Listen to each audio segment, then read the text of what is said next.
నిన్నటి వరకు రాహుల్ గాంధీ మీద ఈయన రిజర్వేషన్కు వ్యతిరేకం అని ఒకసారి, రెండోసారి ఏమంటాడంటే కులాలలో చిచ్చు పెట్టడానికి దేశాన్ని విభజన చేయాలి అనేది రెండోసారి. ఇప్పుడు మూడో పాయింట్ అన్నాడు ఆయన, రాజీవ్ గాంధీ రిజర్వేషన్కు వ్యతిరేకం అంటాడేంది?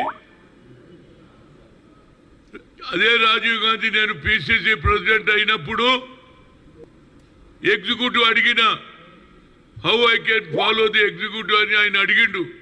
హౌ యు ఆర్ మేకింగ్ అంటే according to your mother she was the social justice, కాబట్టి నేను ఆ విధంగానే ఎగ్జిక్యూటివ్ కమిటీ తయారు చేస్తా అని చెప్పడం జరిగింది. అప్పుడు 23 జిల్లాలు ఉంటే ఆల్మోస్ట్ ఆల్ 13 నుంచి 14 జిల్లాల్లో బీసీ ఎస్సీ ఎస్టీలను వేసానంటే మోర్ దాన్ 60% వేసినా లేదా? అలాంటి నాయకుడిని కూడా ఇవాళ ఆయన చనిపోతే ఆయన మీద కూడా కామెంట్ చేస్తున్నాడు. ఇది ఎక్కడ న్యాయం? నాకు అర్థం. రాజీవ్ గాంధీ వచ్చి చెప్తాడా? చనిపోయిన ఆయన మీద చెప్తా. అయినా నేను నిన్నే అడుగుతున్నా, నేను ఓబీసీ ఎంపీస్ కన్వీనర్గా 3 సార్లు కలిసిన, 3 సార్లు ఒకటే అడిగినా క్యాస్ట్ వైజ్ సెన్సర్ చేయి, అదేవిధంగా మా జనాభా ప్రాతిపదికంగా హైయెస్ట్ మెజార్టీ ఉంది, మాకు సెపరేట్ మినిస్ట్రీ ఇవ్వన్నా, 2 చేయలే. ఇవాళ కొత్త నాటకం ఆడుతున్నావు. అసలు నువ్వు రిజర్వేషన్ ఫేవరా వ్యతిరేకమా నాకు కావాలి. ఎందుకంటే రోజు పాట చనిపోయినోడు వచ్చి చెప్తాడే. రాజీవ్ గాంధీని కూడా ఆయన వాడుకోవడానికి ప్రయత్నం చేసి చనిపోయిన వచ్చి రిప్లై ఇస్తాడా? ఏంది నాకు అర్థం కాదు. బీజేపీ వాళ్ళది అసలు వాళ్ళది అర్థమే అయితే లేదు. వాళ్ళు రిజర్వేషన్కు ఫేవరా వ్యతిరేకమా? నరేంద్ర మోడీ చెప్పాలి.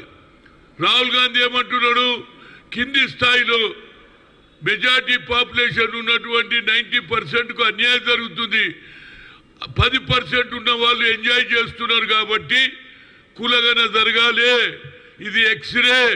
కింది స్థాయిలో వాళ్ళ స్థితిగతులు ఎట్లున్నాయని తెలుసుకోవడానికి ఆయన ఒక ప్రయత్నం చేస్తుంటే దానికి ఒక ఏది అనురాగ్ ఠాకూర్ ఏమంటాడు, నీ కులమే తెలియదు, నువ్వు కులగాని ఎట్లా చేస్తావంటే ఆయన ఏమన్నాడు, we come to the power will conduct caste wise census అన్నాడా లేదా?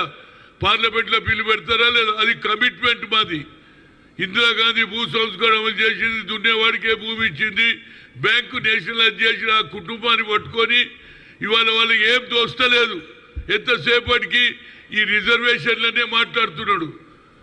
నువ్వేం చేసినావు చెప్పు. ఈ 10 ఏళ్లలో నీకు నువ్వే ఒక బీసీ అంటావు కదా, ఏ బీసీలకు సాయం చేసినావు చెప్పుమని అడుగుతున్నా యాజ్ ఎ ఓబీసీ ఎంపీస్ కన్వీనర్గా. ఇదెక్కడ న్యాయం అండి? చనిపోయిన పేరు ఎత్తుతాడు. రాజీవ్ గాంధీ వ్యతిరేకం, ఏది రిజర్వేషన్కు వ్యతిరేకం అంటాడేది? ఎప్పుడు అన్నాడు రా బాబు? నాకైతే తెలియదు.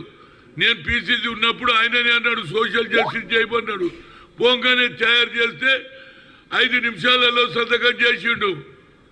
ఒక్కొక్క ఎగ్జిక్యూటివ్ 6 నెలలు, ఏడాది అవుతుంది. అలాంటిది నా మీద నమ్మి